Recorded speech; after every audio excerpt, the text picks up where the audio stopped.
Hi guys.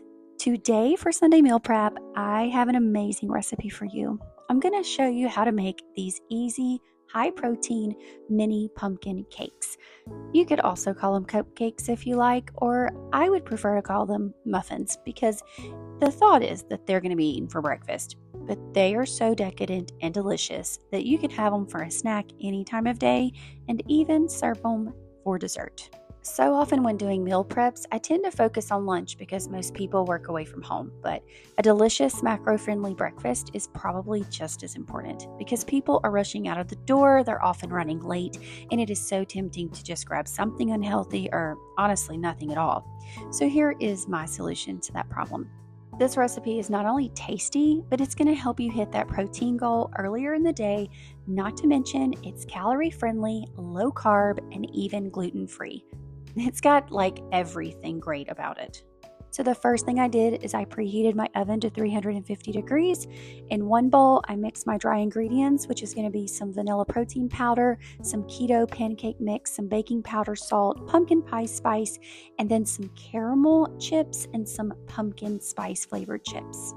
And as you can see in this separate bowl, I did my wet ingredients, which is avocado oil, some Greek yogurt, pumpkin puree, maple syrup, eggs, vanilla extract, applesauce, and some stevia.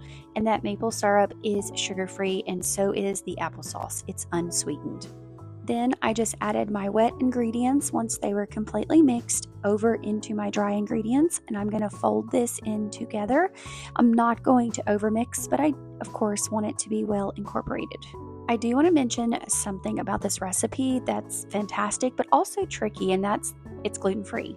And it's really hard to find or make anything that's gluten-free and delicious and has a great moist texture. So I made this recipe with coconut flour first, and I'm going to be honest, I don't think that it was very successful. Coconut flour requires so much more liquid to be added. So to me, it didn't work out. You could definitely try with coconut flour or almond flour. You would just definitely need to add more liquid for it to form a wet batter. But I'm going to tell you that once I decided to use that keto-friendly pancake waffle mix by Birch Benders, it's amazing. I probably will not go back to using coconut or almond flour or playing around with it that much because this pancake mix was just too easy to use, and the texture of these muffins or these mini cakes was phenomenal. I mean, perfect. And I know all of my gluten-free people out there are going to rejoice because it is so hard to find something good and find something with the right texture. And this recipe has it. Also, before I put them in the oven, I added on top a couple of white chocolate chips. So perfect and so beautiful. Also, for all of the nutritional information and the complete recipe, check the description below. I have a link straight to my blog. You have to make them, guys. You have to.